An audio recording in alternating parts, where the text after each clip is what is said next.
16 साल की उम्र और 5 फीट 5 इंच की हाइट लेकर एक लड़का विश्व के सबसे खतरनाक गेंदबाजी अटैक के सामने खेलने उतरता है। सामने है वकार यूनिस, वसीम अकरम और इमरान खान की आग उगलती गेंदें, और इस घुघराले बाल वाले बच्चे के पास है एक पावर टेस्ट स्टार का बल्ला, एक बड़ा दिल और ढेर सारा टैलेंट। अचानक वकार यूनिस की एक गेंद आकर इस बच्चे के नाक पर लगती है। पाकिस्तानी खिलाड़ी इस बच्चे का हौसला पस्त करने के लिए कहते हैं, तुम्हारी नाक टूट चुकी है, तुम्हें अस्पताल जाना होगा। लेकिन इस बच्चे ने खनकती आवाज़ में कहा, मैं खेलेगा। इसी जज्बे ने इस खिलाड़ी को विश्व का महानतम बल्लेबाज बनाया। इसी जज्बे ने इस खिलाड़ी को क्रिकेट का भगवान सचिन तेंदुलकर बनाया। जी हाँ दोस्तों, मैं बात कर रहा हूँ मुंबई में जन्मे क्रिकेट के अजीमो शान शहंशाह सचिन तेंदुलकर की।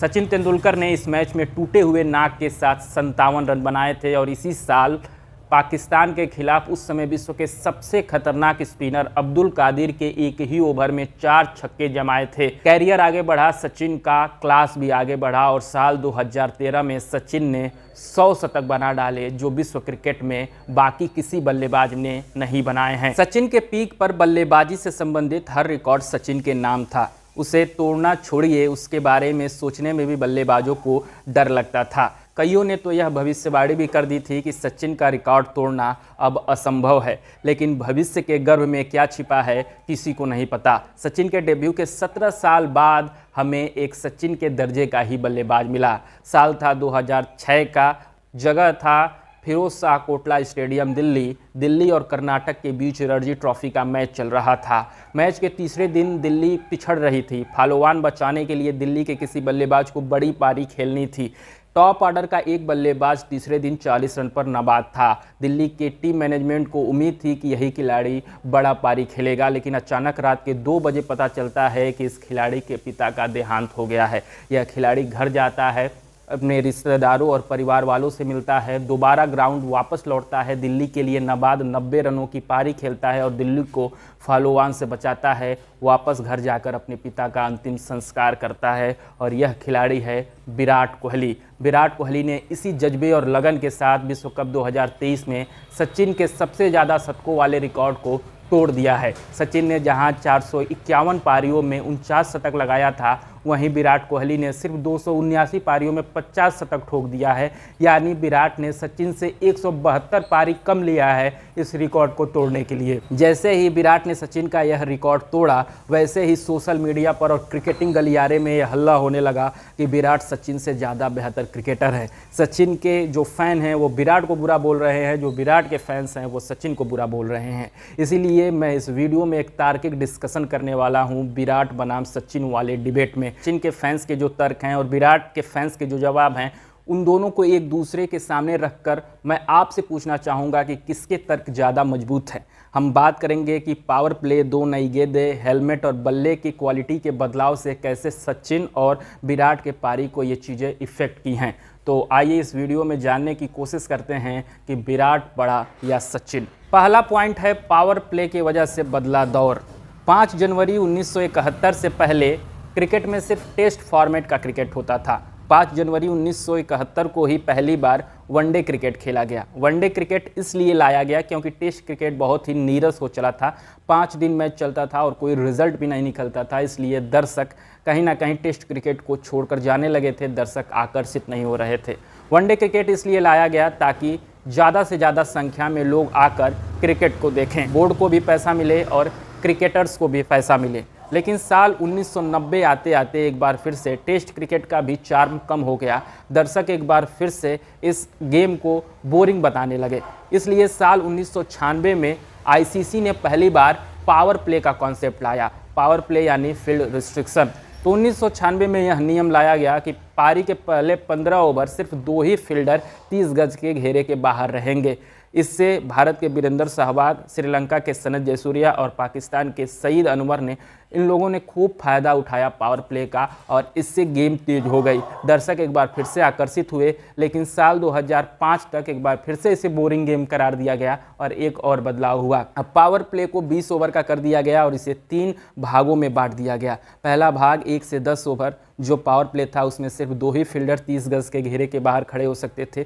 दूसरा और तीसरा पावर प्ले जो था वह बॉलिंग पावर प्ले था। दूसरे पावर प्ले में 4 फील्डर तो तीसरे पावर प्ले में 5 फील्डर 30 गज के घेरे के बाहर खड़े हो सकते थे। साल 2008 में एक और बदलाव हुआ, जो तीसरा बॉलिंग पावर प्ले था उसे बैटिंग पावर प्ले में तब्दील कर दिया गया। आपको याद होगा साल 2011 में जब भारत में विश्व कप होता था तो कैसे आखिरी 5 ओवर में खूब रन बनते थे। क्यों लिया जाता था यह आखिरी में पावर प्ले? क्योंकि लोग अपना पावर बचा के रखते थे कि पावर प्ले में ज़्यादा रन बनाया जाएगा। साल 2015 में पावर प्ले वाले कॉन्सेप्ट में अंतिम बदलाव हुआ जो आज भी चल रहा है। बदलाव यह हुआ कि बैटिंग पावर प्ले को एक बार फिर से हटा लिया गया। अब पहले के जैसे ही एक बार फिर से 1 से 10 ओवर के बीच में 2 और दूसरे पावर प्ले में 4 और तीसरे पावर प्ले में 5 फील्डर 30 गज के घेरे के बाहर खड़े हो सकते थे। अब पावर प्ले के इस बदलाव से बड़ा सवाल यह है कि विराट और सचिन के कैरियर कैसे इफेक्ट हुए।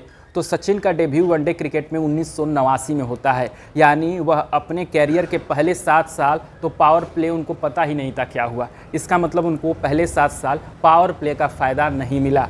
साल 1996 से लेकर 2005 के बीच में अगर बात करें तो उनको 15 ओवर वाले पावर प्ले का फ़ायदा मिला। 2005 से 2013 के बीच में जब वह रिटायर हुए तो उनको 20 ओवर वाले पावर प्ले का फ़ायदा मिला।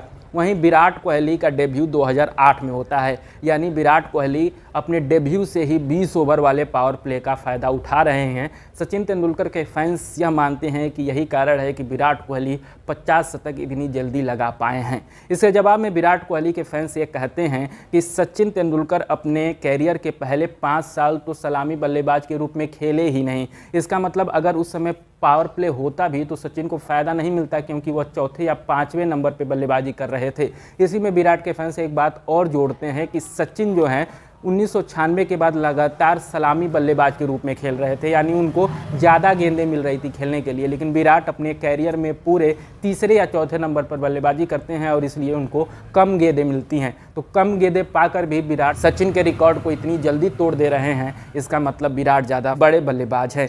इस तर्क पे आपका क्या कहना है आप कमेंट बॉक्स में बताइएगा। हम बढ़ते हैं अपने दूसरे तर्क पर। दूसरा तर्क है पिचों में आया बड़ा बदलाव। साल 2007 में पहली बार T20 का विश्व कप खेला जाता है। इस विश्व कप में खूब चौके छक्के लगते हैं।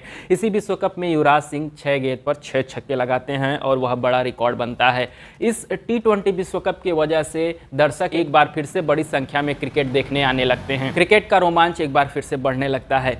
ICC को यह लगता है कि दर्शक छक्के चौके ज़्यादा देखना चाहते हैं, बैटिंग ज़्यादा देखना चाहते हैं, इसलिए अब बैटिंग पिच बनाना शुरू करो। इसलिए आप देखते हैं कि आज वनडे क्रिकेट में 400 रन बन रहे हैं और वह चेज भी हो जा रहा है। पहले बल्लेबाजों को शतक मारने में बड़ी परेशानी होती थी, अब बल्लेबाज बड़े आसानी से दोहरा शतक वनडे क्रिकेट में लगा दे रहे हैं। तो पिचों में जो ये बदलाव आया है, जो बैटिंग टीम को ज़्यादा सपोर्ट कर रही है, बल्लेबाजों को ज़्यादा सपोर्ट कर रही है पिच, इसी वजह से विराट कोहली सचिन तेंदुलकर के रिकॉर्ड को इतनी जल्दी और बेहद आसानी से तोड़ पाए हैं, ऐसा मानना है सचिन के फैंस का। अब सचिन के फैंस के इस तर्क पर विराट कोहली के फैंस क्या जवाब देते हैं? पिच के बदलाव की वजह से विराट ने सचिन का रिकॉर्ड नहीं तोड़ा है, बल्कि विराट कोहली ने फिटनेस में बदलाव लाया है। विराट कोहली वह पहले ऐसे बल्लेबाज हैं जिन्होंने एकदम फिटनेस को अल्टीमेट लेवल पर लाया क्रिकेट में, और आज विश्व क्रिकेट का हर बल्लेबाज विराट कोहली के नक्शे कदम पर है। विश्व क्रिकेट विराट कोहली से सीख रहा है। तो यह फिटनेस में बदलाव आया है, यह माइंडसेट में बदलाव आया है, इसलिए विराट कोहली बेहद आसानी के साथ सचिन तेंदुलकर का रिकॉर्ड तोड़ पा रहे हैं। तो फिटनेस और यह पिचों में आए बदलाव वाले डिबेट पर आपका क्या मानना है, आप कमेंट सेक्शन में बताइए। हम बढ़ते हैं अपने अगले तर्क पर। तीसरा तर्क है कि सचिन ने अपने दौर में ज़्यादा खतरनाक गेंदबाज खेले। यह तर्क आपने बड़ा सुना होगा कि सचिन के दौर के गेंदबाज बड़े खतरनाक थे और विराट के दौर के गेंदबाज साधारण हैं। तो सचिन ने अपने कैरियर के शुरुआत में Waqar Younis, Wasim Akram, Imran Khan, Glenn McGrath, Shane Warne, Muralitharan, मिंडावास, कर्टली एम्ब्रोस, मैल्कम मार्शल जैसे खतरनाक गेंदबाज खेले। इसके 10 साल बाद सचिन को Brett Lee, Shoaib Akhtar, Shane Warne, Mitchell Johnson जैसे गेंदबाज खेलने को मिले। इसका मतलब सचिन अपने कैरियर भर खतरनाक गेंदबाजों को खेलते रहे, लेकिन विराट कोहली के दौर में इतने खतरनाक गेंदबाज नहीं आए और इसी वजह से सचिन तेंदुलकर का जो पैमाना है वह बेहद हाई है और सचिन ज़्यादा बेहतर क्रिकेटर हैं विराट से, ऐसा मानना है सचिन के फैंस का। अब इस तर्क पर विराट कोहली के फैंस या समर्थक क्या जवाब देते हैं? इस तर्क पर विराट के फैंस का ये कहना है कि देखो भाई, दो तर्क हैं। सचिन के दौर के गेंदबाज ज़्यादा खतरनाक थे और सचिन मुश्किल पिच पर खेल रहे थे। तो भाई अगर ऐसा है, मुश्किल पिच भी थी और गेंदबाज भी खतरनाक थे, इसका मतलब उस समय के गेंदबाजों का रिकॉर्ड बहुत ही ज़्यादा खतरनाक होगा और इस समय के गेंदबाजों का रिकॉर्ड बहुत ही साधारण होगा। लेकिन जब हम कंपैरिजन करते हैं उस समय के वसीम अकरम और इस समय के मिचेल स्टार्क का, तो दोनों का बॉलिंग औसत समान है, 23 का है। इसका मतलब दोनों 23 रन देकर एक विकेट प्राप्त कर लेते हैं। हम देखते हैं उस समय के वकार यूनिस और इस समय के जसप्रीत बुमराह का, तो दोनों का बॉलिंग औसत सेम है। उस समय के मुरलीधरन और इस समय के सईद अजमल का कंपैरिजन करते हैं तो दोनों का बॉलिंग औसत सेम है। तो इस तर्क का कोई मतलब नहीं निकलता है कि सचिन के दौर के गेंदबाज ज़्यादा खतरनाक थे, उनको पिच भी बहुत अच्छा मिलती थी, लेकिन उनके जो रिकॉर्ड हैं आज के औसत गेंदबाजों के समान ही हैं। इसका मतलब ये तर्क जस्टिफाई नहीं है कि विराट कोहली साधारण गेंदबाजों को खेल रहे हैं और सचिन तेंदुलकर मुश्किल गेंदबाजों को खेल रहे थे। इस तर्क पे आपका क्या कहना है? हम बढ़ते हैं अपने अगले तर्क पर। अगला तर्क है हेलमेट और बल्ले की क्वालिटी में आया बदलाव। आप अगर वीडियो देखेंगे तो 90s में जब सचिन सरीखे बाकी बल्लेबाज बल्लेबाजी कर रहे थे तो उनके पास फुल हेलमेट नहीं हुआ करता था। बल्लेबाजों को यह डर लगा रहता था कि कौन सी गेंद आकर उनके सर पर या जबड़े पर लग सकती थी, इसलिए बल्लेबाज फुल शॉट भी नहीं खेलते थे। बल्ले की क्वालिटी पे भी बात करें तो उस समय बल्ले की क्वालिटी बहुत ही साधारण थी। लेकिन अगर बात करें विराट के दौर की, तो विराट के पास फुल हेलमेट भी हैं, क्वालिटी बल्ले भी हैं, फिजियो भी है, डॉक्टर भी है, बेहतर सपोर्ट स्टाफ भी है, पैसे भी हैं। तो इसका मतलब सचिन को जो देख रेख मिलती थी उससे कई गुना बेहतर देख रेख विराट कोहली को मिल रही है और इस वजह से सचिन तेंदुलकर ज़्यादा महान है। इस पर विराट कोहली के समर्थक और फैन ये कहते हैं कि देखो भाई, अगर इसी बात से सबसे महान खिलाड़ी का पता लगाना है कि किसके हेलमेट बेहतर थे, किसके बल्ले बेहतर थे, तब सुनील गावस्कर से बड़ा बल्लेबाज कोई हुआ ही नहीं, जिन्होंने जीवन भर बगैर हेलमेट के 140 और 45 प्रति घंटे स्पीड वाली गेंद पर बल्लेबाजी की और उनके बल्ले भी बड़ा साधारण होते थे। तो ये कोई तर्क नहीं बनता है कि बल्ले की क्वालिटी और हेलमेट की क्वालिटी की वजह से सचिन तेंदुलकर ज़्यादा महान हैं और विराट कोहली कम महान हैं। आपका इस तर्क पे क्या कहना है? हम बढ़ते हैं अपने अंतिम पॉइंट पर। अंतिम पॉइंट है दो नए गेंदों का इस्तेमाल। तो जब सचिन तेंदुलकर बल्लेबाजी कर रहे थे, जब सचिन का दौर था, तो सचिन तेंदुलकर को वनडे क्रिकेट में एक ही गेंद मिलती थी, यानी गेंदबाज एक ही गेंद से 50 ओवर गेंदबाजी करते थे और जब 30 से 35 ओवर बाद गेंद पुरानी हो जाती थी तो गेंद रिवर्स स्विंग करती थी। अब आप ये पूछेंगे कि रिवर्स स्विंग क्या होता है, तो बड़े संक्षेप में मैं रिवर्स स्विंग का डिफिनेशन बताता हूँ। किसी और वीडियो में मैं इसको डिटेल में बताऊँगा। गेंद दो भागों में होता है, सिलाई की वजह से गेंद बटा होता है।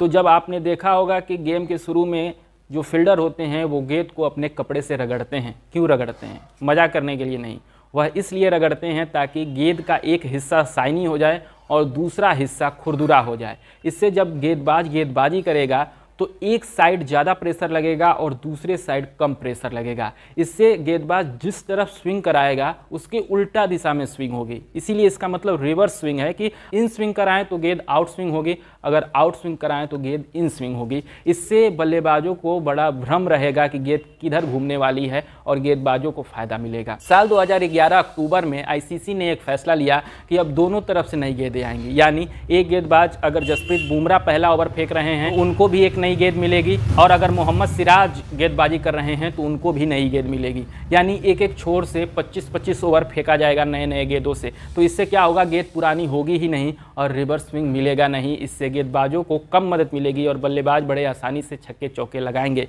दिलचस्प है कि विराट कोहली और सचिन तेंदुलकर दोनों इस फैसले के खिलाफ है। दोनों चाहते हैं कि गेम में रिवर्स स्विंग वापस आ जाए। अब इस पे विराट कोहली के फैंस का क्या कहना है वह मैं नहीं बताऊंगा, मैं अपना ओपिनियन यहाँ पर आपके सामने रखने वाला हूँ।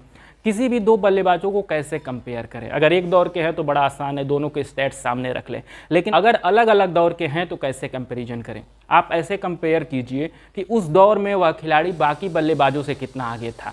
उदाहरण के लिए अगर डॉन ब्रैडमैन की बात करें, डॉन ब्रैडमैन का औसत 99.94 का था। यानी डॉन ब्रैडमैन अपने हर मैच में 99 या उससे अधिक रन बना देते थे। अब इसका मतलब कि उस समय पिच बड़ी आसान होगी, गेंदबाज बहुत साधारण होंगे, तो बाकी के बल्लेबाजों का भी औसत 95, 96, 99 होना चाहिए। लेकिन हम देखते हैं कि उस समय के बाकी बल्लेबाजों के औसत 70 भी नहीं है, 60 भी नहीं है, उससे कम है। इसका मतलब डॉन ब्रैडमैन अपने दौर में सबसे बेहतरीन बल्लेबाज थे। अगर बात करें सचिन तेंदुलकर की, तो सचिन तेंदुलकर ने 451 पारियों में 49 शतक बनाया था। उनसे जो पीछे खिलाड़ी था उसका नाम रिकी पोंटिंग था, उसने 375 या 65 पारियों में 30 शतक लगाया था। यानी सचिन अपने दौर के बाकी बल्लेबाजों से बहुत आगे थे। वही हाल विराट कोहली के साथ भी 279 पारियों में 50 शतक ठोक दिया है। वही उनसे पीछे जो खिलाड़ी उसका नाम रोहित शर्मा है। रोहित शर्मा ने 251 पारियों में 31 शतक लगाया है। इसका मतलब विराट कोहली अपने दौर के बाकी बल्लेबाजों से बहुत आगे हैं।